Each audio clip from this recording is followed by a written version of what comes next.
Welcome back to the Tapes Archive podcast, where we release interviews that need to be heard. In this episode, we have two rare interviews with everyone's favorite loon, Ozzy Osbourne. In both interviews, Ozzy is in rare form and tells some hilarious stories.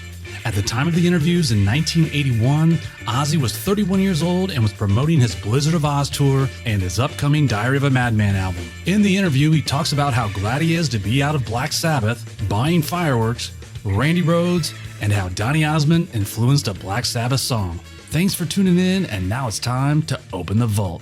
This is the very first interview I did with Ozzy after the Sabbath split. I mean, I've been out of the country for 6 months now. No, more than that, 8 months, 9 months or so. I just completed an American tour, which was a huge success. I mean, since leaving Sabbath, my life has just bettered and bettered and bettered. You know, it's just gone from better to better. You know what I mean? That's great. And the new album that I'm just putting out, Diary of a Madman, which is going to be released this Friday, I don't know what the date was, it was the 5th? That's right, yeah, that's right. I'm planning, we've been trying in all these towns. It's big production things we're going to put on the road in America, but they won't let us do it over here, because it's totally gross. The whole audience is going to participate.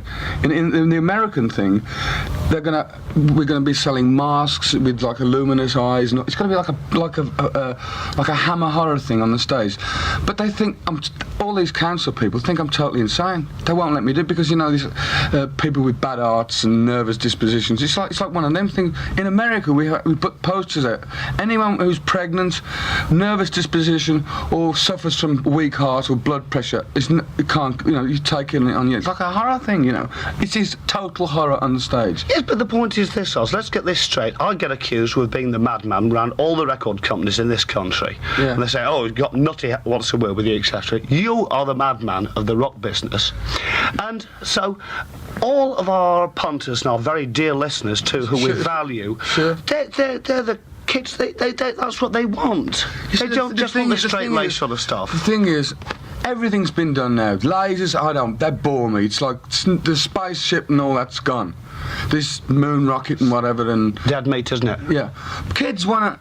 I mean, I attract an audience that I love dearly, and I'm so proud to have these kids. I've got all the time in the world for these kids, you know. I mean, I really have. Same here. I mean, let's face it. Without these guys, me and you wouldn't be sitting here now, you know. That's right. And it's like, I've been going on to my management for months. I've got to do this horror thing, this visual horror.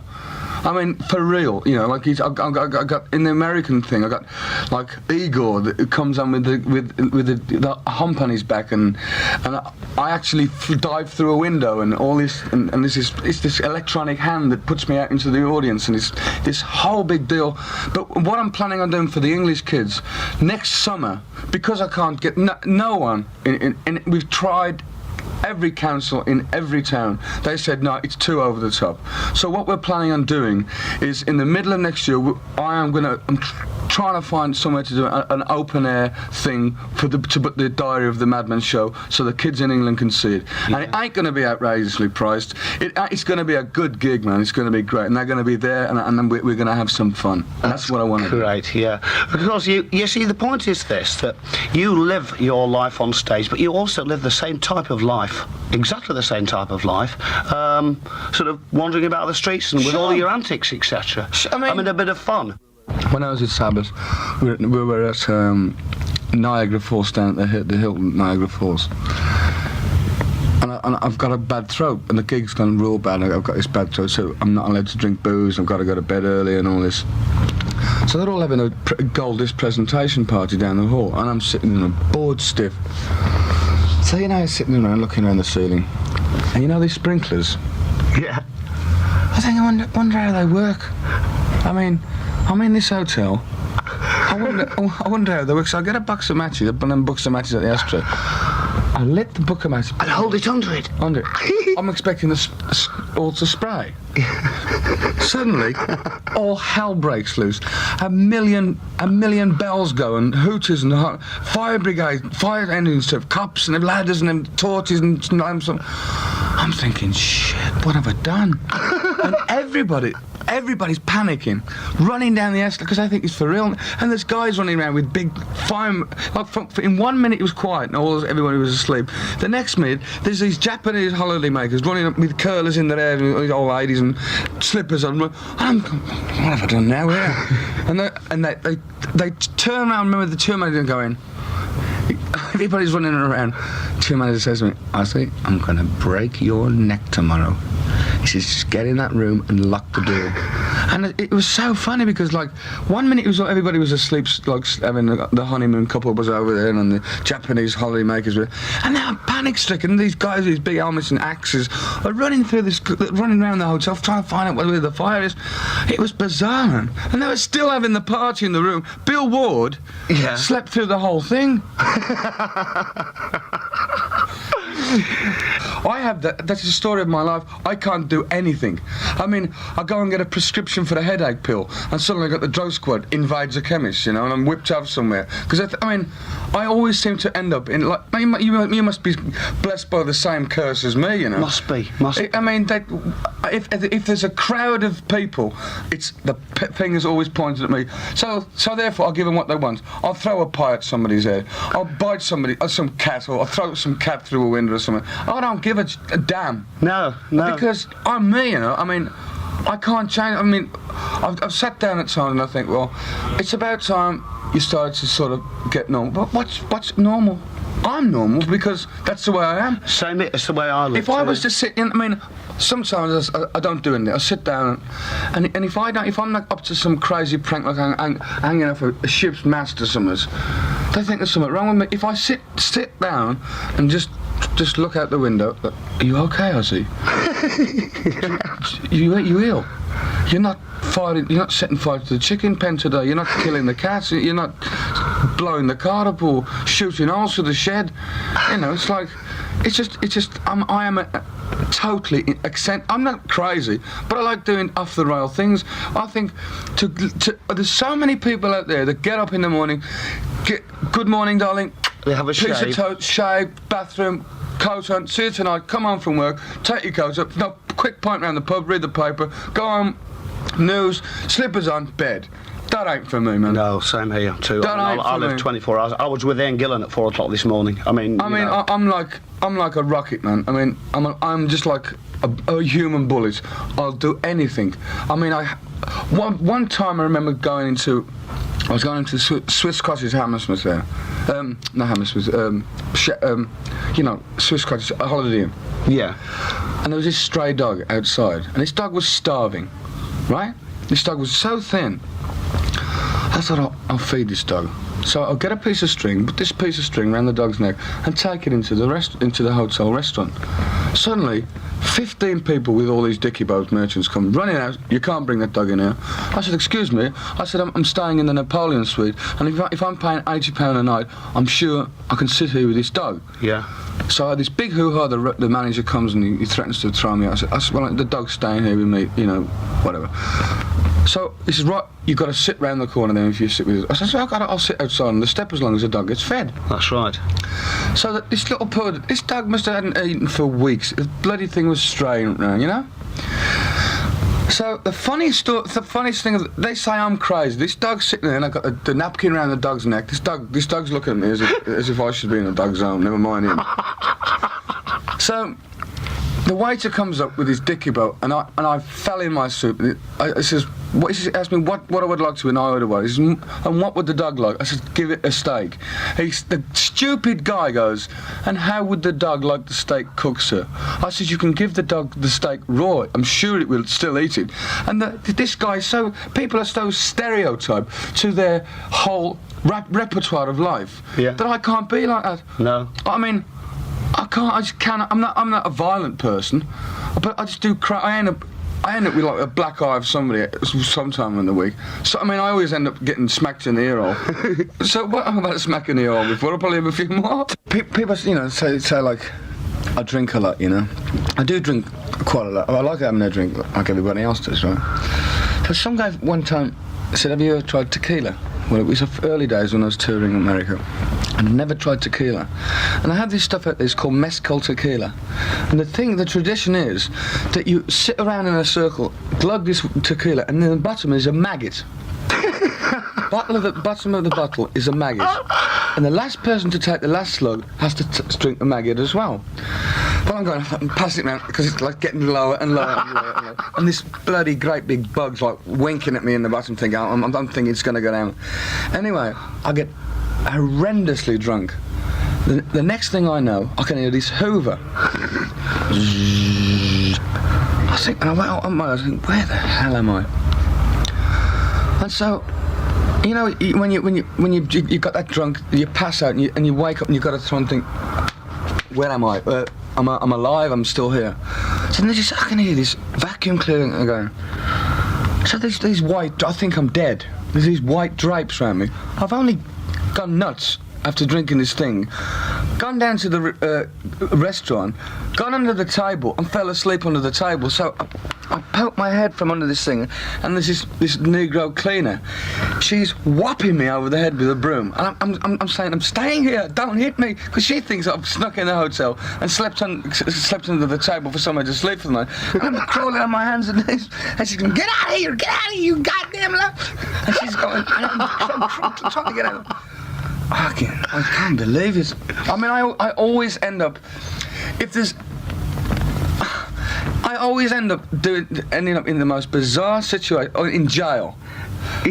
Or, I mean, I buy some fireworks one time, and I'm with this publicity guy in, I don't know where it was, some one-horse town in America, and I buy about $300 worth of fireworks, and I'm letting these rockets fly down the corridor of this hotel.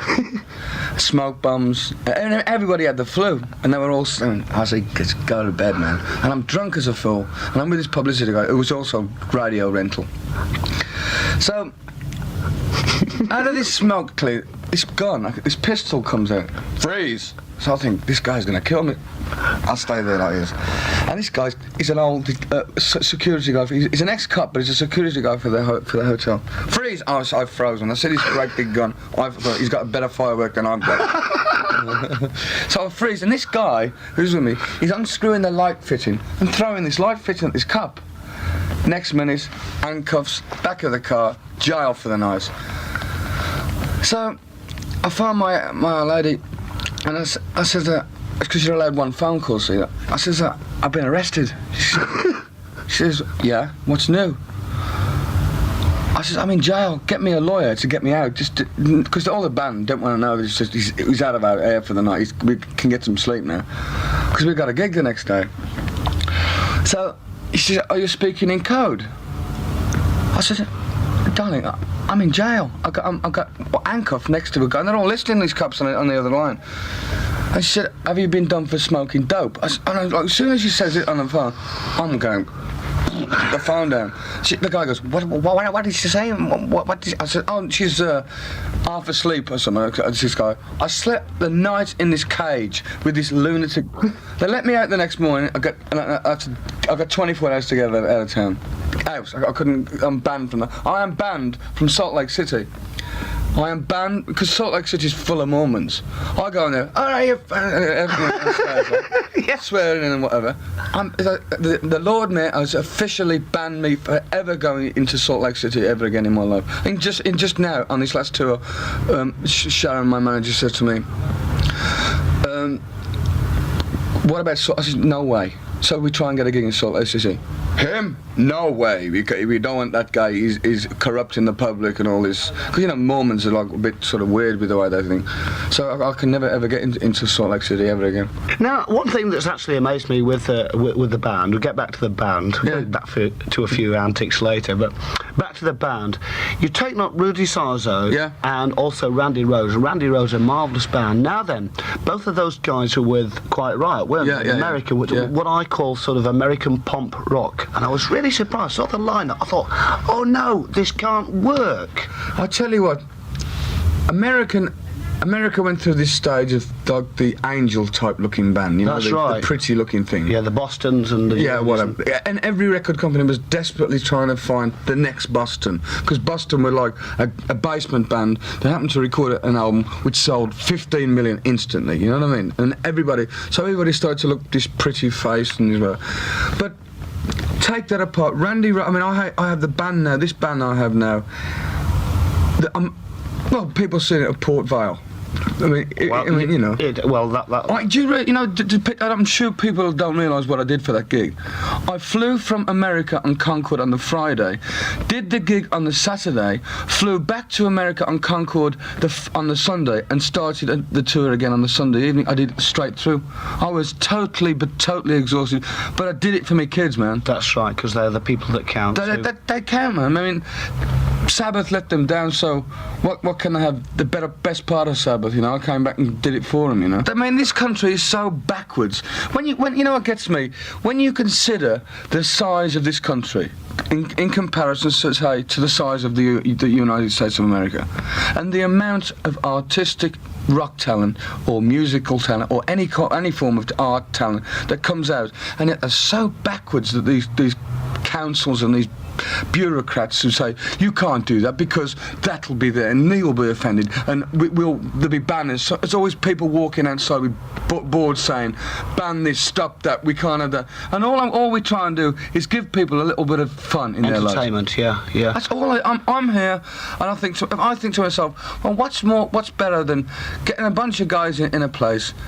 We're all the same people, you know, and we all have a rock and roll. We all go crazy and have a good. I'd rather be doing that than having these kids walking around the street, getting bored, doing nothing, shop breaking or beating some old lady over the head, which they don't anyway. These guys get accused of, because they look, you know, not the regular run-of-the-mill people with like the pinstripe suits and the short backs and sides and whatnot. They look what they are. They're my people, you know. They're my army, you know what I mean? You look at these, but they're dear. I've got some guys from Newcastle. They follow me everywhere I go. I even get to the point now, I put them up in hotels. That's loyalty, man. Of course it is. I'm 32 years of age, and I've been doing it now for 14 years. What happened to Lee Kerslake? Because Lee Kerslake was with Heap for years. With my desire was always to play with Tommy Aldridge as a drummer from Black Oak, Arkansas days. I'm with you. Right, Tommy's the greatest drummer in the world as far as I'm concerned. Even you can't beat him. And I had to get something out. After leaving Sabbath, I had to get something out really quick. So I auditioned and I auditioned, and you know, the first thing that puts me off people is when they come along and the first thing they ask is, how much dough is in it for me? And you'd be surprised how many musicians, that's all they think about is the pounds, shillings and pennies. So they're not dedicated to the cause. Right, but Lee's a sweetheart, a lovely. Lee was the only guy of the whole bunch that didn't. He says, "Come on, let's have a rock and roll." But I still had this thing in my mind to get back Tommy Aldridge. But he was still with Pat Travers. Yeah. And then I didn't leave Lee on bad terms. He may have got a bit cheesed off about the deal, but I had my thing in what I wanted to do in life. You know, I had my goal, if you like. Lee's the sweetest man I've ever met in my life. What's he doing now? I think he's back with Uriah Heep. Oh, he's back with Heep, is he? Oh dear. They've just done an album. I wish him all the luck. Lee's the sweetest man I've ever met in my life. He's a gentleman. He's a nice guy. He's a gentleman. He's a real nice guy. Because I used to follow Heap in the early days, of course, right round the circuit. But I started losing interest when David Byron left, either for better or for worse. I don't know whether it was. Recently, wasn't he ill? David Byron collapsed or something? Well, he did, but that was only just the sort of tension with the new band. But sure, I know. Some nights, I must admit, I know what that one's all about. You go on stage, and after being surrounded by an established band like he was with Heap and I was with Sabbath, you think it's on me. And sometimes I get this dizziness, especially when I did this American tour. But you slowly but surely you get over it. You know, Lemmy is a true true rock and roller Lemmy is. Lemmy is what heavy metal's about. You can't get any of it heavier than Motorhead. No, And that's it was true. my privilege to play at Port Vale with them. It was great because we just done a US tour together, you know. That's right. And they yeah. asked, and I said, at first I said, no, I'm not stepping in Sabbath's boots. And I thought, what am I talking about Sabbath for? They're dead, man. I'm going to go with guys that I want to play with. And we at the backstage, we were having a great time. We go, come on. And Lemmy says, I've got to go on stage. I said, just get up there, Lemmy, like you can. And that's what you got to do. You got to put confidence in each other. You've got to. There's none of this thing where you say, I'm better than you, he's a part of this and whatever. You're all doing a one job, and that's them kids. And there's so many artists that forget those kids out there. And that's what we're all there for them kids. And they forget about them, you know. I never. Lemmy's got the time, all the time in the world for them. I have. And it's like, that's what keeps us alive, man. But out of whatever goes on in this world, rock and roll is my religion and my Lord, as I sing on the album, and that's what it's about. You can't kill rock and roll. I am here. Me and Ozzy are here. Hi! There he is. Has stopped by for an interview because, of course, Ozzy Osbourne and the Blizzard of Oz in town tomorrow night at the Auditorium Theater, and they'll also be doing some taping of our TV show called After Hours tonight. I want to say welcome. Hi there. I don't know. It's good to be here, man. Someone was telling me all along today, it's been like 9 years since I was in this town. What a long time, man. It's been That's too what long. I was going to ask you. I wasn't here then, so I don't remember you coming the first time. That must have been Black Sabbath then. Yeah, Black Sabbath. Yeah, it was Black Sabbath. Christ, I mean, years go by so quickly, you know. I got to ask you that. I mean, I'm sure it's probably the most asked of question of you, but people still think of you in a Black Sabbath context, you know. We get a lot of people. It's a natural thing for people to think that, because after all, I was with them for 11 years, and I was the voice behind Black Sabbath for so many years, and I was, I suppose, an integral part of the band's sound. So a lot of people say, oh, this sounds like a better version of Black Sabbath or a different version of Black Sabbath. Of course they're going to say that because I was the voice, you know. Well, what is the difference, though, for you? Musically, what's the I'm difference? free. I mean, Yeah. Black Sabbath is like a prison sentence to me. I mean, I'm a very loyal guy in the respect that I stick by my commitments, but I went through hell in a day with that band, and to break my ties off that band was the best day of my life, because not because I don't like them, it's because I had to do it. It's like I had gangrene of the leg and I had to amputate it, you know, and I've done it now, and I feel like a new man. I feel great. The response of the album's great. I mean, the tour we're doing is great. I found out what fun's about, you know. I forgot how to smile without having a beer, you know. Right. I know exactly what you mean. The album has been doing very well here, but how long has it been since it's been out in the States? It's got to be a period of time now. No, it's just been out 3 weeks in the States, and we're selling it like people are buying it like crazy. They have been buying it here, yeah, like crazy. I mean, I didn't realise when I recorded it. I thought, well, after leaving Sabbath, I thought, well, first of all, I thought, I'm going to retire, I'm going to pack it all in, but I bought myself a little bar and a business at home. Right. It lasted 7 days, got on my agent. You got to do get what me you a- like, Get me a, right. get me a tour. And Yeah. So I recorded the album, and I thought, well, I'll let people know I'm still a recording artist and whatever. And I recorded, I think, about January of last year, this Blizzard of Oz album. And I never realise it was going to be such a success as it looks like it's going to be. You know, in England it went straight in the charts at 7. It's doing well all over the world, you know. I've recently recorded yet a second album since before I came to the States. The new album's called Diary of a Madman, which is going to be released, I think, maybe later on in the year. Because what we did, we recorded the first album, toured in England with it, held it back for America, so we could tour with it in the States, and so people wouldn't think I'm just a recording artist. I am here in person, you know. The only thing that happened was that we got some import copies and everybody went wild, and then there was a lag time between the time it was people here. were going, when is the goddamn thing going to come out, you know? You're right, exactly. What about the rest of the band? Where did all this come together? Funny thing actually is I haven't got the original band with me anymore. I've replaced Lee Kerslake with Pat Travis's old drummer, Tommy Aldridge. Who was from Black Oak Orchestra. He's a drummer that I've admired for so many years. Right. He was a good drummer with that band. Yeah, they were. Yeah, right. Yeah. I've got a guy called Rudy Sarzo on bass. He used to play Randy Rhoads in a band called Quiet Riot. And it's going. Are they going to be the same people that'll be on this next one, or no? The third album. The third album. Okay, let's do a tune from this first album, then we'll come back and talk some more. Okay. This is This is Ozzy and the Blizzard of Oz at WCMF. Oh, but I do know that Ozzy Osbourne is here talking to us this afternoon, talking to me. I should stop speaking in the plural here at WCMF. Keep making the same mistakes. I think I'm seeing a couple of you. You're the one with the hangover. I'm the one who feels like it. No. I wanted to ask you, now it's been, let's face it, you've been in the music business for quite a long time. Believe it or not, 14 years, Yeah. would you believe? I mean, I have a son who's 15. It's like, basically, it's my adopted son. And kids the kids that come along, I mean, I can't believe that I'm still doing it, Right. But you've seen a lot of things that have changed, and there's been, this last period of time has been, everybody screams a lot about new wave and new music and stuff, and... Well, I think new wave, I mean, a lot of people, for some reason, since I've been in the States on this tour, a lot of people have been asking me about new wave, and to be perfectly honest, I don't listen to new wave because I don't see what it's about. I can understand what it's about. All they're doing is doing exactly the same as I was doing, but in a different way. But the thing that I think that's lacking in it is there's no sort of structure or any message, or it's like in England. I don't know what it's like in the States so much, but in England, it got to a period of a space in time where the most grotesque thing you could sing about was the winner, Right. like throwing up over the cat or something.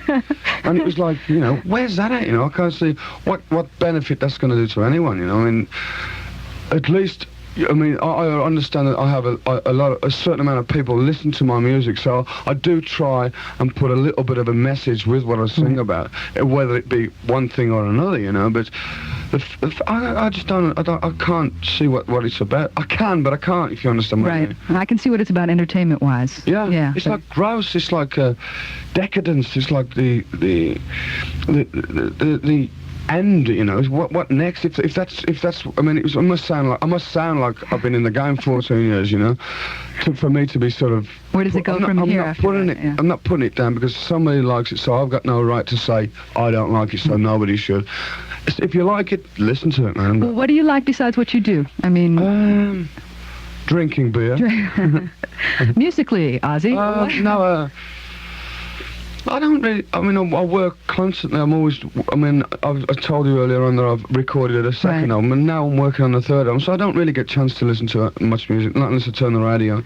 But I find if I do start to like things, it starts to influence me in my writing. It comes out in my writing. Like, if I listen to an Elvis Costello album, I don't want to start, Ozzy Osbourne starts sounding like Elvis Costello, I mean, I admire everyone that's got the ability to do it. Well, it all affects you. It's just that it's not directly a copying of. Do you know something? I tell you something. There's a Sabbath song, and believe me or believe me not, I was influenced by the Osmonds.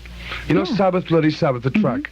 There's a part, there's a chorus part, and I was, the Osmonds was driving me nuts every time I turned on. I ended up singing like Danny Osmond, They're not as young as they used to be either. They used to be these little kids, and they're still around. You're going to be doing an in-store tomorrow, and I had a lot of people call me tomorrow, so I'll be there in full swing. And by the way, many happy returns of the day. Oh, thank you. I had to set you up for that because it is our 12th birthday, but thank you. 12th birthday, I appreciate your nearly as old as me. Going to be at the House of Guitars tomorrow at 4 o'clock, and at the Odd tomorrow night with the rest of the band playing here in... Yes, it's going to be one hell of a show, let me tell you. In Rochester. So we can expect a new album. Will there be a second tour now this year, so soon? Or? Well, I'm doing a 75-day American tour with the first album, and see what I do. With the first time, as I told you, a leapfrog. I like to do England, America, and wait for the release. Right. So when I finish the American tour, the second album will be released in England, and it'll probably be released in America, I should say January or December this year, whatever. And we'll tour again with the album. In the meanwhile, I'll record the third album, so I'll always have something keep going. Okay. But you're going to be... Because this happens very often, the way the cities are situated across the northern state of New York. If people really like a band, they'll drive like from Rochester to Syracuse, and they'll go to Buffalo. So you didn't Syracuse already. You did Syracuse. I don't know. You don't know. Get on the bus and I'll just do it, But you're going to be in Buffalo, I believe. Right. Okay. We got the rumor has it. Yeah. The rumor has it that you're going to be in Buffalo. Well, thanks for coming by. I appreciate it a lot. My pleasure. Anytime, babe. Okay, and I know that you're going to be taping the show, so we'll have you on film anyway when you're not in Rochester anymore. Okay. Thanks. This is also from the latest album, The Blizzard of Oz, Ozzy Osbourne. Thanks one more time. This is called Crazy Train. Bye-bye. Hey, thanks for listening to the Tapes Archive podcast. Please remember you can always find more information about the show and the individual episodes at our website, thetapesarchive.com. Until next time, the vault is closed.